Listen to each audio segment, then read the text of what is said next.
តើអ្នកទាំងអស់គ្នាជាមនុស្សអៀនអត់មនុស្សអៀននោះគឺជាបុគ្គលដែលមានអារម្មណ៍មិនស្រួលឬភ័យខ្លាចនៅក្នុងស្ថានភាពសង្គមជាពិសេសនៅពេលដែលពួកគេត្រូវប្រស័យតាក់ទងជាមួយមនុស្សដែលពួកគេមិនស្គាល់ឬនៅពេលដែលពួកគេស្ថិតនៅក្នុងចំណោមនៃការចាប់អារម្មណ៍អៀននេះអាចបង្ហាញខ្លួនតាមរយៈសកម្មភាពផ្សេងៗគ្នាដូចជាភាពស្ងៀមស្ងាត់ភាពញ័រខ្លួនមុខឡើងក្រហមគេចវេះពីការសម្លឹងមើលភ្នែកអ្នកដទៃឬមានការពិបាកក្នុងការចាប់ផ្ដើមឬបន្តការសន្ទនាមនុស្សអៀនមិនមែនសុទ្ធតែជាមនុស្សដែលមិនចង់ប្រស្រ័យតាក់ទងនោះទេផ្ទុយទៅវិញពួកគេប្រហែលជាមានបំណងប្រាថ្នាចង់បង្កើតទំនាក់ទំនងល្អជាមួយអ្នកដទៃប៉ុន្តែអារម្មណ៍ភ័យខ្លាចឬការភ័យព្រួយបារម្ភអំពីការវិនិច្ឆ័យពីអ្នកដទៃបានរារាំងពួកគេភាពអៀនខ្មាសអាចបណ្ដាលមកពីកត្តាជាច្រើនដូចជាបទពិសោធន៍អវិជ្ជមានកាលពីអតីតកាលកង្វះទំនុកចិត្តលើខ្លួនឯងឬសូម្បីតែលក្ខណៈបុគ្គលពីកំណើត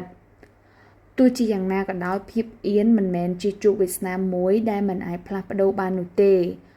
មានវិធីជាច្រើនដែលមនុស្សអៀនអាចអនុវត្តដើម្បីកាត់បន្ថយអារម្មណ៍នេះនិងបង្កើនជំនាញសង្គមរបស់ពួកគេ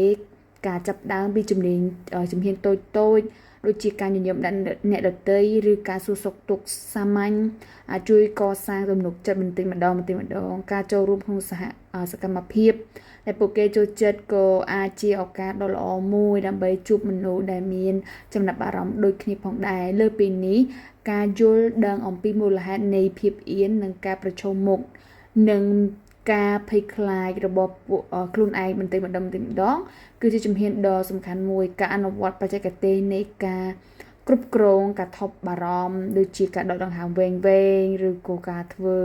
អារម្មណ៍ឲ្យស្រួលសមាធិក៏អាចជួយឲ្យពួកគេមានអារម្មណ៍ស្ងប់ស្ងាត់ក្នុងស្ថានភាពសង្គមផងដែរសង្គមគួរតែមានការយល់ដឹងនិងផ្ដល់ការគាំទ្រដល់មនុស្សអៀនការមិនដាក់សម្ពាធខ្លាំងពេកលើពួកគេឲ្យចូលរួមក្នុងសកម្មភាពសង្គមដែលពួកគេមិនស្រួលនិងការផ្ដល់ឱកាសឲ្យពួកគេបង្ហាញខ្លួនតាមរបៀបដែលពួកគេមានផាសុកភាពគឺជាកត្តាសំខាន់ក្នុងការជួយពួកគេយកឈ្នះលើភាពអៀនខ្មាសនិងអភិវឌ្ឍទំនាក់ទំនងសង្គមដ៏រឹងមាំជាសរុបមកមនុស្សអៀនគឺជាបុគ្គល